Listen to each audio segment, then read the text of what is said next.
Le comice agricole aura donc lieu à partir du vendredi 22, veille de la Pentecôte, avec un théâtre rural sur, d'une part, les histoires de bistrot un petit peu, un Parisien qui vient en campagne et qui voudrait mener le monde. Les élus vont en prendre un petit peu pour leur grade. Alors il y a 2 séances, à 14h30 le vendredi 22 et à 20h30. La séance théâtrale, je précise, se fera donc à la salle des fêtes. Il y a 270 places, 10 € d'entrée. Alors là, ça vient vraiment s'ajouter à l'animation du comice agricole qui, lui, le samedi et le dimanche, a entrée gratuite. Et l'animation commence par à 10h le samedi matin, le 23. Il y aura une animation musicale, des trompes de chasse, la remise de diplôme à 17h le soir. Et il est important de préciser tout le travail, puisque ça vient, le comice agricole vient en complément de la foire au vin traditionnel, et cette année donc c'est le 50e anniversaire qui se fera sur le quartier Marescot, et le comice agricole, quant à lui, l'ensemble des animaux et du matériel sera exposé à la fois sur le boulevard des Alliés et sur un terrain le Pré Quétin qui est au-dessus. Alors le descriptif un petit peu de l'ensemble, à savoir, il y aura devant la médiathèque un village d'antan, qui va un petit peu retracer la manière de vivre des années 50. Ensuite, nous aurons l'ensemble des exposants en vin du secteur Vallée du Loir, les exposants traditionnels de la Pentecôte, le chapiteau, et sur le côté, devant l'école de musique, l'ensemble des stands des communes de l'ancien canton. Il y aura un certain nombre de voies secondaires qui seront barrées, mais la circulation pour autant du centre-ville, du pont et place Clémenceau en repartant sur Vendôme, la circulation est maintenue, donc les commerces continueront de pouvoir fonctionner. Je précise que le marché qui a lieu place Clémenceau habituellement se fera exceptionnellement avenue Gambetta. Budgétairement, je peux apporter la précision suivante en m'inspirant de ce qui s'est fait à Toré-la Rochette il y a 2 ans. C'était un budget de 80 000 €. Bien sûr, la partie beuvrier représente pas moins déjà de 30 000 €. En ce qui nous concerne, c'est très bien parti. Les réservations sont très bien engagées.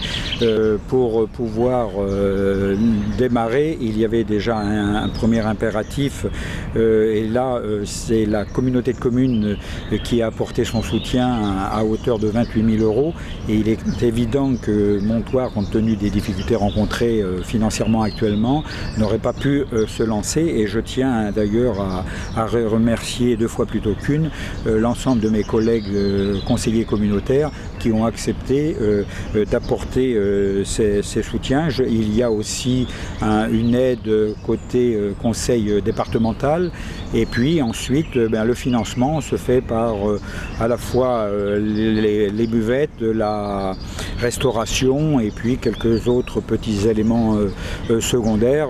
Alors là, nous avons l'installation du comice agricole proprement dit, avec un certain nombre de stands d'exposants liés à l'agriculture. Et ensuite, comme vous pouvez le constater, tout le boulevard est tout à fait propice à y installer les animaux. Tous les éléments sont réunis pour faire une belle fête. La grande activité, ce sera bien sûr le samedi après-midi et également le dimanche, puisque les vaches laitières notamment nous arrivent que le dimanche matin, étant donné qu'il y a l'exigence de la traite, et le boulevard va être totalement rempli tout ce dimanche avec énormément de monde. Nous avons à peu près 160 exposants retenus, et ce qui fait donc, outre le quartier Marescot, toute cette partie pour le comice agricole va donc aller d'ici, près de la passerelle, jusqu'à la place Foch. L'ensemble du boulevard donc sera pourvu. Alors l'ensemble du boulevard des Alliés sera fermé fermés à la circulation, bien évidemment. Nous aurons juste la sécurité pour le passage des véhicules éventuels, mais sinon c'est priorité exclusivement aux piétons.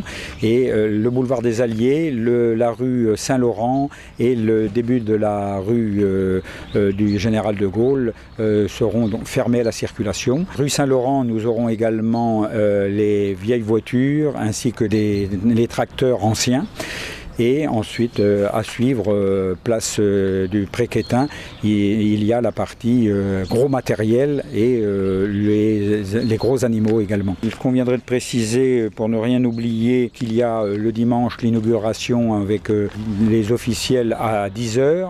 Et à 14h30, il y aura aussi un défilé de majorettes, musique. Mais par contre, au départ, il était prévu également la circulation des vieilles voitures et des tracteurs. Mais pour des raisons de sécurité, nous ne pourrons pas le faire.